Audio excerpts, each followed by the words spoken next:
నాటు తుపాకుల మోతతో అన్నమయ్య జిల్లా దద్దరిల్లుతోంది. 3 నెలల్లోనే 2 నేల కొరిగారు. పల్లెల్లో ఈ విష సంస్కృతి ఎందుకు పెరుగుతుంది? దీనికి పోలీసుల నిర్లక్ష్య వైఖరే కారణమా? అడవి జంతువుల వేట మాటున మనుషులను చంపేస్తున్నదెవరు? అన్నమయ్య జిల్లాలో పచ్చటి పల్లె సీమలు నాటు తుపాకుల చప్పుళ్లకు ఉలిక్కిపడి లేస్తున్నాయి. ఎప్పుడు ఎక్కడ తుపాకీ పేలుతుందో కూడా తెలియని పరిస్థితి. ఎటువైపు నుంచి ఎలాంటి వార్త వినాల్సి వస్తుందోనంటూ ప్రజలు బిక్కుబిక్కుమంటూ కాలం గడుపుతున్నారు. పంట పొలాల దగ్గరకు వెళ్లాలంటే కూడా ప్రాణాలు అరచేతిలో పెట్టుకుని వెళ్లాల్సి వస్తోంది.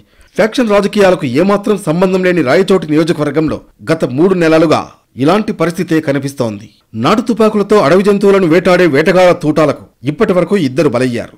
రాయచోటి నియోజకవర్గంలోని పలు గ్రామాల్లో ఎత్తైన కొండలు గుట్టలు ఉన్నాయి. ఈ కొండల్లో ఉండే జింకలు, దుప్పులు, అడవి పందులు, కుందేళ్లను నాటు తుపాకులు, నాటు బాంబులతో వేటాడుతున్నారు. రాయచోటి మండలం కాటిమాయకుంట దేవరగుట్ట వద్ద జరిగిన కాల్పుల్లో హనుమంతు అనే వ్యక్తి మృతి చెందాడు. తీవ్రంగా గాయపడ్డ మరో వ్యక్తి రమణ ఇప్పుడిప్పుడే కోలుకుంటున్నాడు. ఇక ఈ ఘటనతో అప్రమత్తమైన పోలీసులు కాల్పులు జరిపిన దుండగుల కోసం గాలింపు చర్యలు చేపట్టారు.